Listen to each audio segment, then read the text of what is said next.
it's always sort of bothered me, this drive of marketers to create demand for products that were never existed in the first place. I mean, like we used to cook our own cookies, right? We used to bake our own cookies, and then a clever biscuit manufacturer said, I don't know, I can make a bunch of these at scale, put them in packets and sell them, etc. And then you get one packet of biscuits broken down into little tiny packets of, daily portions for the kids to go to preschool. And you know what I mean? It's just this marketing goes mad. It creates more landfill. It's generating demand for stuff we don't really need.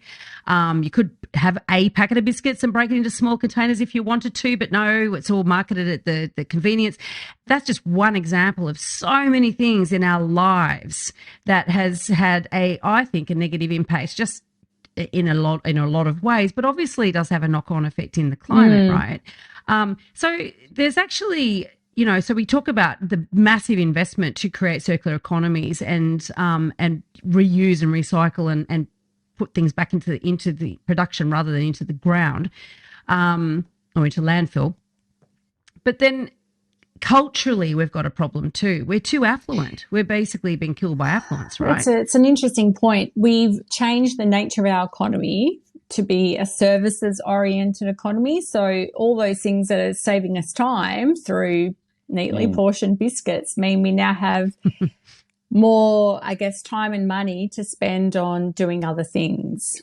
The affluence has created this services economy. You might have a cleaner, you might have a dog walker, get your shirts dry cleaned, all those things. So we've created an economy because of that, that's employed a lot of people.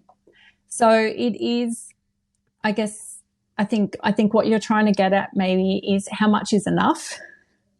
Yeah. I don't know. But I think it's about then, as economics always is, it's about the incentives to try to change behaviour.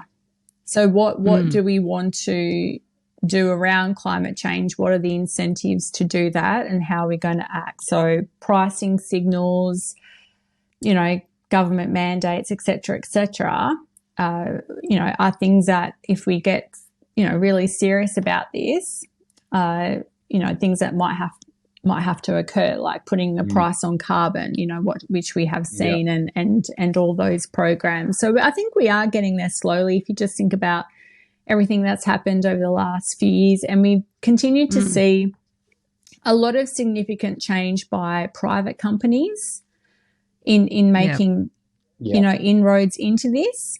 So even though, for many years we haven't seen such big wholesale changes, we do know a lot of companies have made some pretty good inroads into improving sustainability practices, biodiversity practices, so that can, there are things happening, but obviously there's just so much more inroads to come, and what our economy looks like through that is going to be really interesting, given, we have a lot of carbon emissions because of agriculture, because of the materials sector, and also transportation, because we are so far from everyone else. So there's going to be some really interesting challenges and opportunities for Australia based on that.